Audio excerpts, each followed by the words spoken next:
Good morning. তো চলো তোমাদের সাথে আমার একটা ছোট্ট ইচ্ছে পূরণের দিন শেয়ার করি। তো আমার অনেকদিন ধরে ইচ্ছে ছিল যে কালীঘাটের মাকে দেখতে যাওয়ার আর পুজো দিতে যাওয়ার।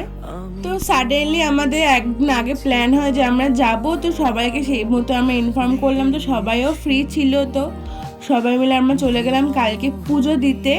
আর সত্যি কথা, মা চাইলে সব সম্ভব। আর মাকে খুব ভালোভাবে দর্শন করেছি।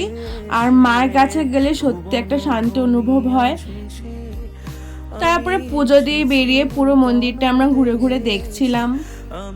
আর সবাই মিলে আমরা অনেকদিন পর একসাথে হয়েছিলাম, একসাথে পুজো দিলাম। তো খুব ভালো লাগলো আর দিনটা খুব ভালোও কেটেছে। সেখান থেকে বেরিয়ে আমরা ব্রেকফাস্ট করলাম। আর মার সাথে একটা কাজ ছিল বলে ওরা চলে গেল।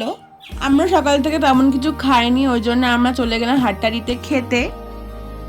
আর এই দিন কি কি খেয়েছি আমি একটা ছোট্ট করে ব্লগ আপলোড করে দেবো। আর তোমরা কি জানো, এই ভিডিও ক্লিপটা পুরোটা আমার মা করেছে, খুব সুন্দর করেছে। আর সবাই মিলে আমরা প্রচুর খাবার দাবার খেয়েছি। আর তোমরা কি এই চুড়িটা চিনতে পারছো? আমি মেলা থেকে কিনেছিলাম।